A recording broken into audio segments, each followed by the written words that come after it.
They called it the Gray Ring. No missiles, no shots, no public statements. Just steel, silence, and geometry. 6 Chinese warships tightening a circle around an American task group in the narrow throat of the Taiwan Strait. No one fired, no one backed away. For 3 hours, the most heavily armed ships on Earth stared each other down in water so calm it looked staged.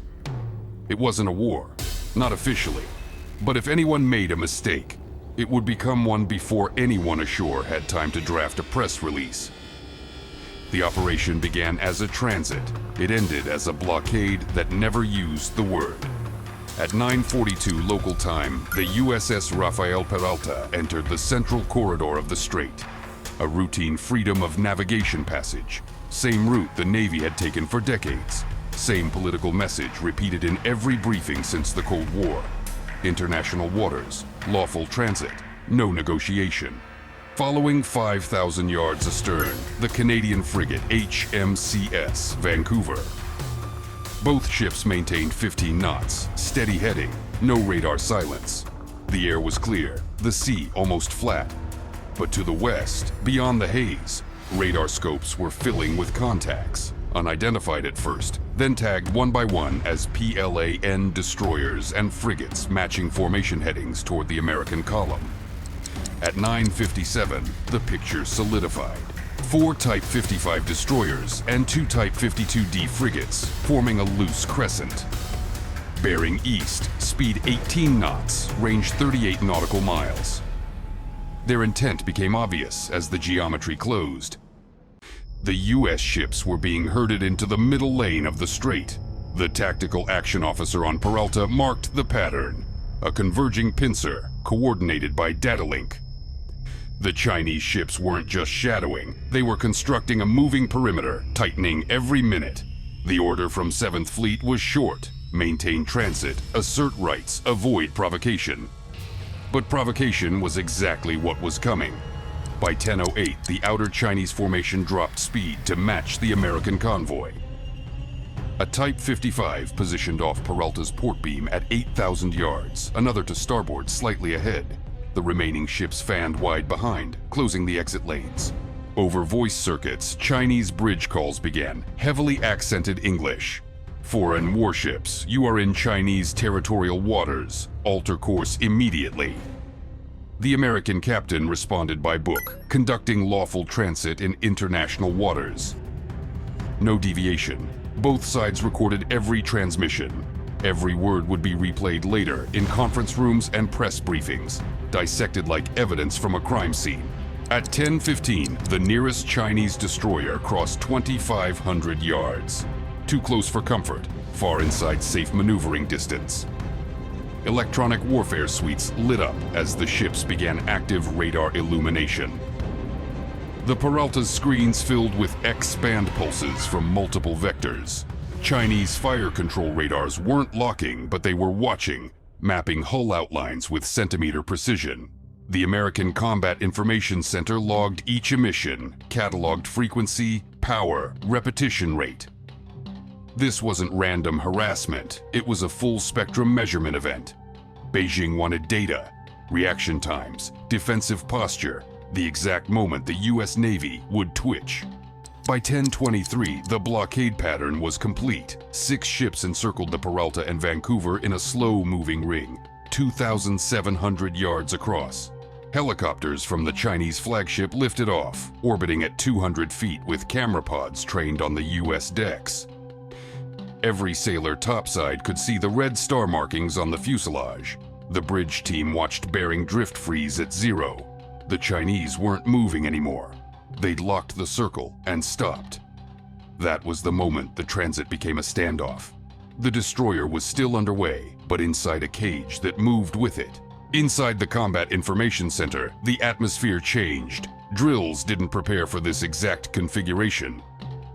The electronic warfare officer tracked multiple laser designators flickering across the ship's hull. Rangefinders, not weapons, but a trigger away from becoming them.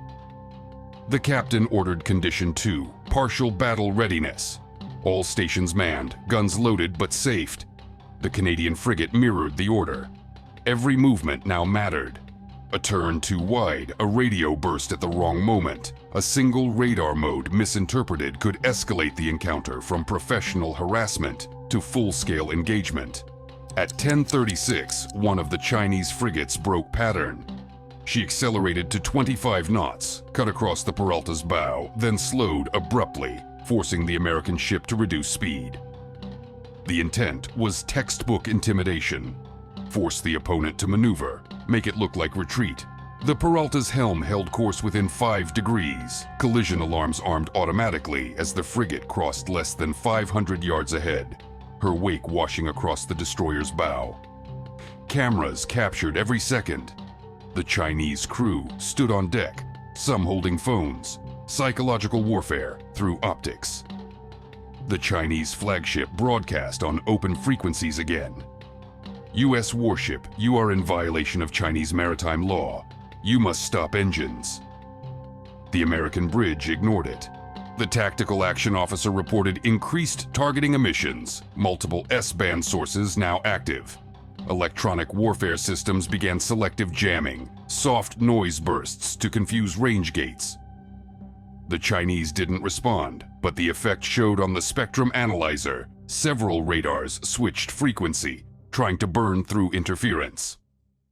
This was no longer a passive standoff. Both sides were testing limits in real time. At 10:47, a new contact appeared high on radar. Unidentified aircraft, altitude 12,000 feet, bearing northwest. Within seconds, ESM confirmed it. KJ-200 early warning platform, the eyes of the formation. The Chinese had complete battlespace coverage. Any missile launch, radar spike, or electronic anomaly would be detected instantly. On board the Peralta, surface tracking data fed into the Aegis console. The combat system calculated theoretical engagement zones, every Chinese ship within SM-2 range, every aircraft inside SM-6 envelope. The American crew knew the math but couldn't use it. This wasn't combat, it was theater, broadcast live across multiple frequencies. At 10:58, the U.S. commander received an encrypted flash from 7th Fleet. Hold position, reinforcements en route. The nearest support vessel, USS Higgins, was 90 nautical miles east, closing at flank speed. Estimated arrival, 1 hour. The blockade tightened again. The Chinese formation had shifted into a moving hexagon, keeping precise station distance, adjusting speed to maintain geometry. Satellite passes from the National Reconnaissance Office were already watching, but real-time imagery meant nothing on the bridge when another ship was less than 1,000 yards away. At 11:06, a Chinese destroyer launched a small, unmanned aerial vehicle. It rose from the aft deck and orbited the American ships at low altitude, transmitting live video to its controller. The drone flew within 400 yards of the Peralta's mast before banking away. The operation was illegal under international collision regulations, but the Chinese captain was counting on the Americans not firing at a camera. It was provocation layered under deniability. Every flight path recorded, every maneuver measured in seconds and meters. Inside the operations center, tension turned into endurance. The radar operators tracked over 40 simultaneous contacts, including the drone, helicopters, and the ring of ships.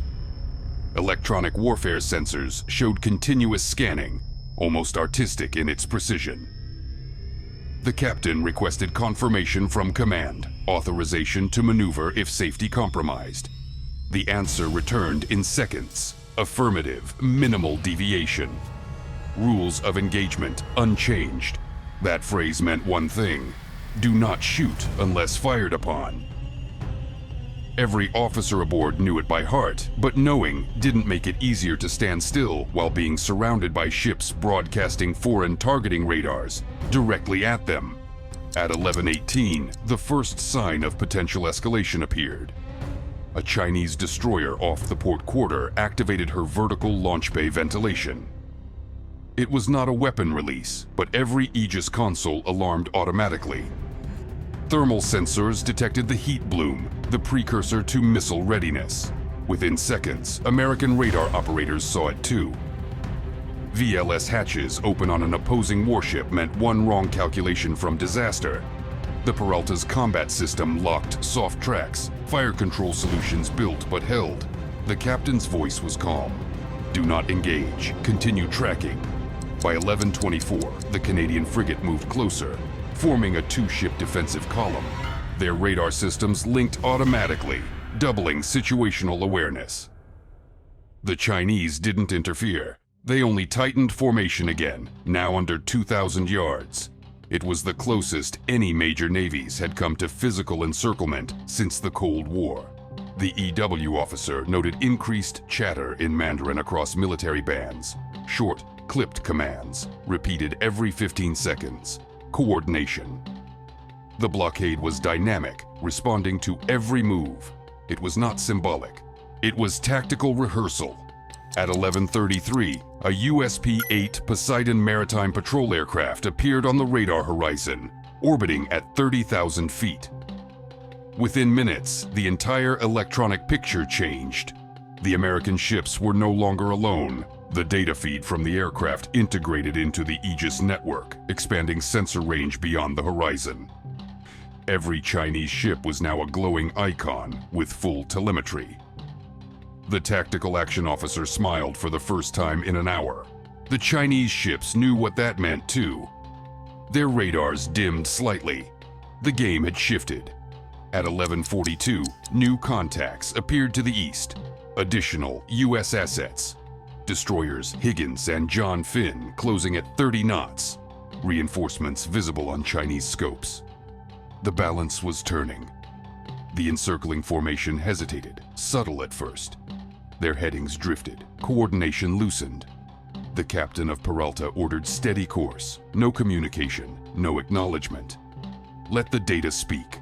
The arrival of 2 more Aegis platforms made the blockade untenable. Beijing's tactical advantage vanished the instant numerical parity arrived. At 11:51, the Chinese flagship transmitted on open frequencies once more. The voice was calm, rehearsed. Foreign warships, your actions are unsafe. For the safety of navigation, we will alter course. A lie in diplomatic packaging. Within minutes, the circle began to dissolve. One by one, the PLAN ships adjusted bearing west, accelerating toward the mainland. The drone disappeared. Helicopters returned to decks. Radar emissions faded. The blockade ended as quietly as it began. No shots, no casualties. Only data, recorded on every sensor to be analyzed for months afterward. At 12:03, the U.S. task group resumed normal formation. Speed 15 knots, heading south by east. The captain filed the preliminary report. Multiple PLAN units conducted deliberate encirclement. No engagement. Freedom of navigation maintained. The crew relaxed incrementally, but no one celebrated. They all knew what the footage would look like once released. 6 Chinese warships forming a ring around an American destroyer, cameras rolling. Beijing would call it defense of sovereignty. Washington would call it intimidation. The world would call it something in between. In the debriefing that followed weeks later, analysts dissected every frame, every transmission, every radar pulse. The conclusion was blunt. China hadn't been testing weapons. It had been testing thresholds. How close it could approach without triggering response. How long it could hold a blockade without firing a shot. How far it could rewrite the definition of international waters through practice rather than law. The U.S. ships had passed through the strait. The mission succeeded by the narrowest possible metric. They made it through. But everyone on that bridge understood the lesson. The next ring might close a little tighter, and the next captain might not wait so long to test what happens after that.